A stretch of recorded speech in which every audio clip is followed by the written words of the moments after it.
Hey everybody, let's start a new project again.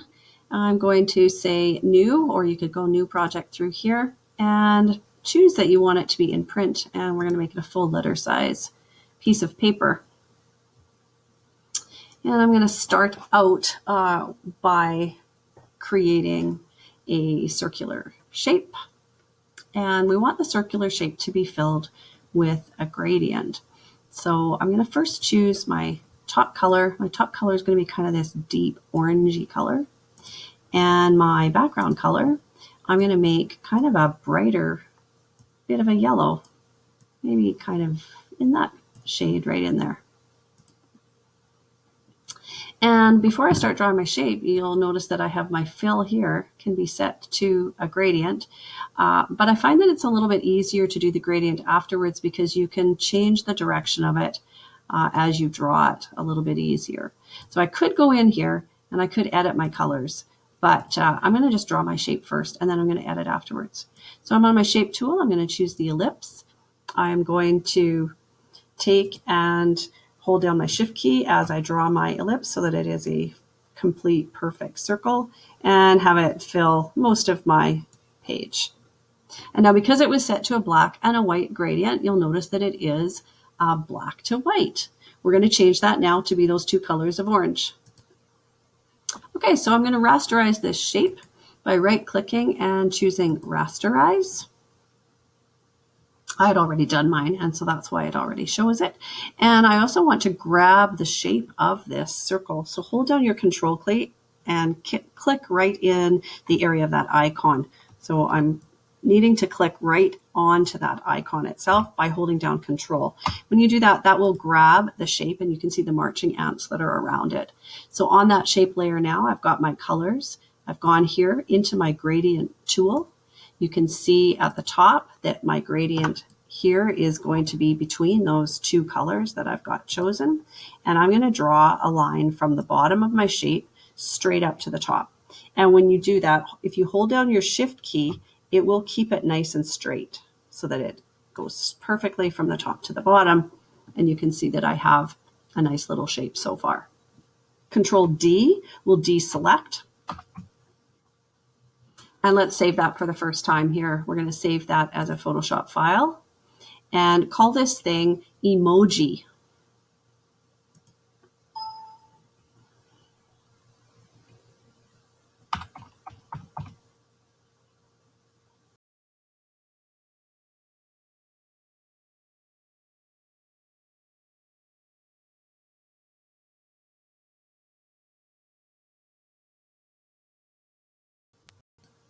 All right, we're going to give this emoji some stroke. So on that shape layer, go down to your layer styles and we're going to choose stroke. And it will come up, and we don't want a red stroke. Move that over out of the way as you like. Take your stroke color and we will change that to something that is maybe just slightly darker than what we've got. So you can grab your color by clicking on it, and then you can just darken that up a little bit by dragging it just downwards. Wow, my software is really lagging, you guys. I apologize for this.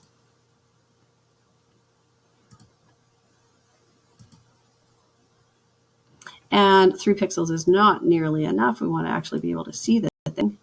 So make your stroke a little bit bigger. Oh, not that big.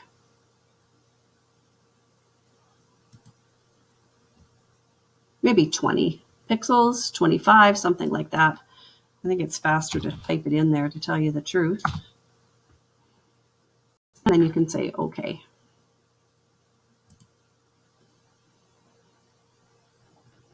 All right, so we're starting to form this emoji. Time to put some shapes on for eyes. So once again, we're going to do that through the ellipse tool. Go to your ellipse. And this time I want my fill on my ellipse to be a solid color. And I don't want it to be red. I'm going to choose black for my color on my eyes. And I will make my first eye.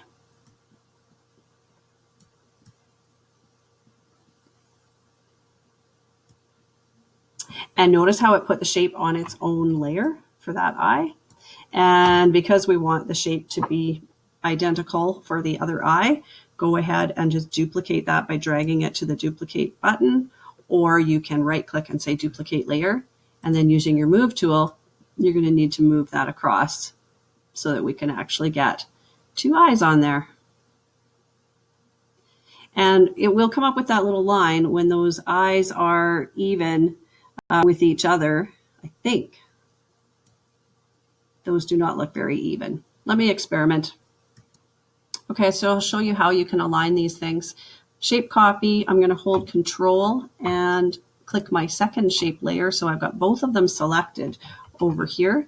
And when they're both selected and you're on your move tool, notice that you have these now, which are your alignment tools. And so what I could do is I could tell it that I want them to both align on the bottom, which would be that little button right there. And there you go. Now my two eyes are both aligned properly. Okay, so we've got a mouth on there. And now we're going to add a little bit extra to the mouth. I'm going to rasterize my layer for my shape for my mouth. And then I will zoom in on it. And I'm going to do my Control-Alt-T to transform that. And I'm going to squish it down a little bit. First off. And then I'm going to use my warp. And when I warp it, I'm going to bring that down. And you can kind of make his mouth a little bit more of a, I don't know, just a more of a smiley shape, I guess, is what I'm looking at doing.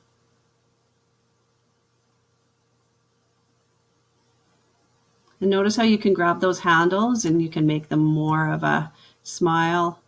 And if you want to grab it so that when you're warping it, you take the edges up a little bit and turn it into more of an odd shaped smile, you go ahead and you do that and give him a nice little expression on it. Check mark it when you're done.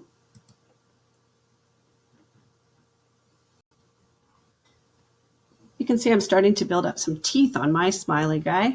I've drawn a white square this time instead of a circle, and I'm just duplicating it by Control J, and then I'm moving that over. I'm putting my next tooth into position. I'm going to give him a little gap here in my little guy. And Control J again and move that over. So I'm using the V tool. That's my move tool instead of having to go up into my corner all the time. So go ahead and give him some teeth. And then once you've got his teeth all put across kind of how you want to give him a few, remember that what you can do is if those are rasterized, so I'll do this last, actually I'll start with my first one here. I'll take my first tooth and I'm going to right click and I'm going to rasterize that first tooth. And when I'm on that first tooth, I'm going to zoom in so you can really see what's going on to it. Control-Alt-T is my transform, and then I can warp that tooth. And so I can just bring it down so that it, lines up properly with how I would want that tooth to be on my mouth. You can shape it with those little warp tools and check mark it when you're done. And then do the next tooth as well. Right click on it, rasterize, and then you can Control-Alt-T and you can warp.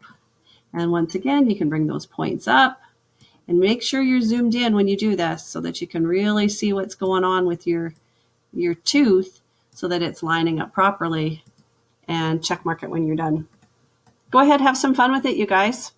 Give your guy a smile, give him some teeth, and maybe even throw his tongue in there if you want to.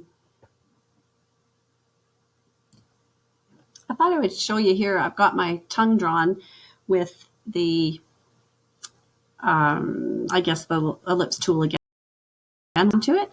And so now I just want to mask out a little bit of that. So just like before, I'm going to add a mask to it. Remember, if your mask is white, you are going to paint with black. So make sure that your color is set to black. You're going to go get a brush. Make sure that your brush that you get is nice and hard. When you choose that, up here, hard brush, zoom in so you can see what you're doing. And when you take that brush, as you paint with black, of course, across it, you're going to be erasing that part of the red piece of it. And once again, if you get too much of it, just switch your color to white, and then you can bring back a little bit of it I'm going to make my brush size a little bit smaller. Once again, I'm going to really zoom in so that I can see what I'm doing here on my tongue. And I'm going to pop that in there. I wonder if I can get a square brush. I sure can. Look at, isn't this going to be perfect? So I'm going to paint with white. I wasn't on pure white there. And so when I paint with white now inside of this ellipse and I go across it, I can do a pretty decent job of making sure that I'm getting that all the way across so that I've got my tongue. Control D when you're all done for your deselect, and you'll have that guy finished. I think I must have had a stroke on mine. I'm going to have to try and figure out what I did wrong there. Okay, you guys, I figured out that that blue line there is just because I'm selected on my shape. As soon as I select off of that shape layer onto a different layer, it goes away. So there you have it. I've got my emoji done. And you know, he looks kind of like worried. And is that how you're kind of feeling? I hope not. I just wish you were in front of me. Reminder, save as a Photoshop document, and then export it out as a low resolution JPEG to be able to put onto your website. Emoji 2, PSD.